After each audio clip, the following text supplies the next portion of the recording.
mars 2026, bonjour et bienvenue à tous à cette session d'information.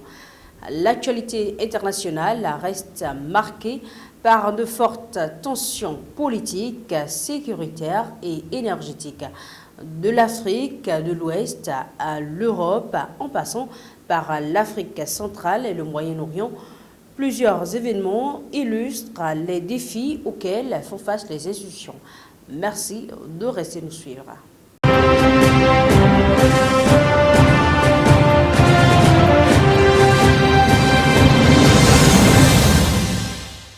Au Sénégal, des tensions apparaissent au sein du pouvoir entre Bassirou Diomaye Faye et son Premier ministre Ousmane Sonko.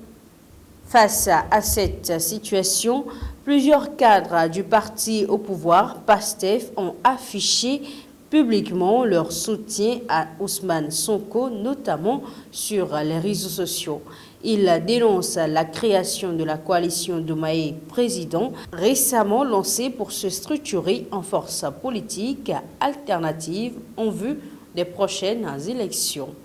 Pour certains responsables du PASTEF, cette initiative est perçue comme une trahison du projet politique ayant permis l'élection de Diomaye Faye. Le député Guy Marius Sagna estime notamment que le président s'éloigne du parti qu'il a porté au pouvoir. De son côté, l'opposition critique ces divisions internes, jugeant qu'elles détournent l'attention des défis économiques majeurs du pays, notamment une dette publique élevée et un contexte international incertain.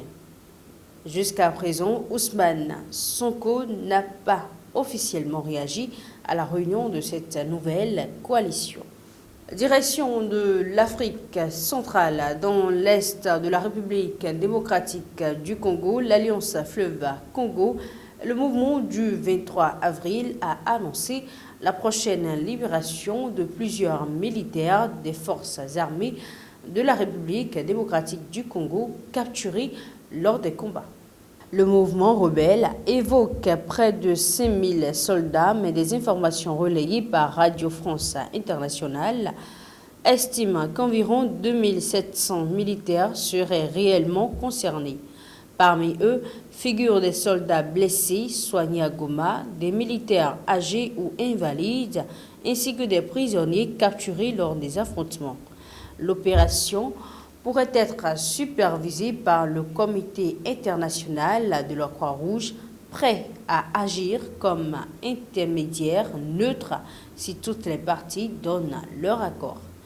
Le mouvement présente cette libération comme un geste de bonne volonté et espère en retour la libération de ses membres détenus à Kinshasa.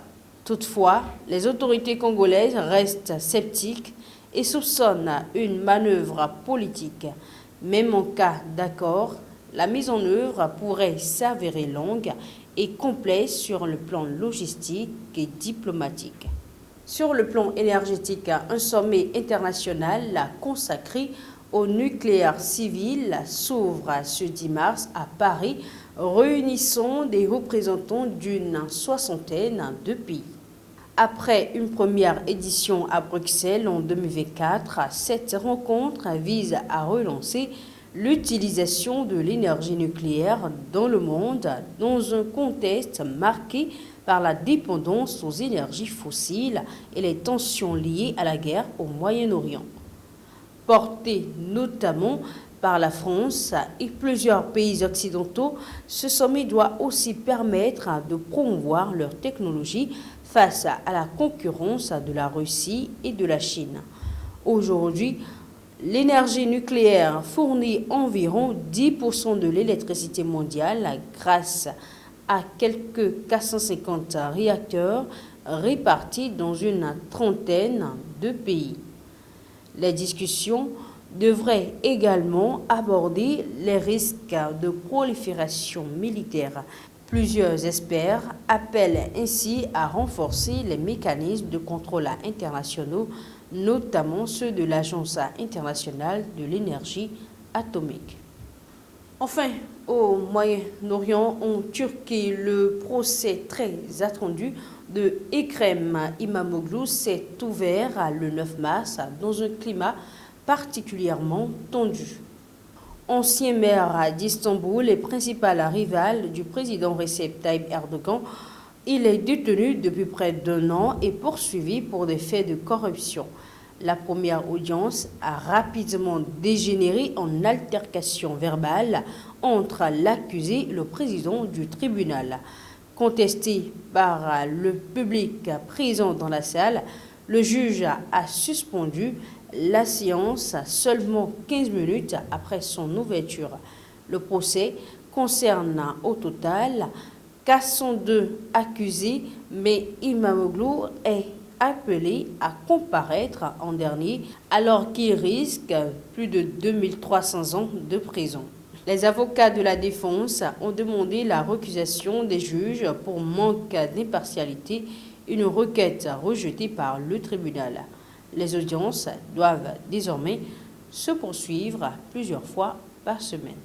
Ce sera tout pour l'édition de cette matinée. Merci de nous avoir suivis. Ne manquez pas le second rendez-vous de la journée.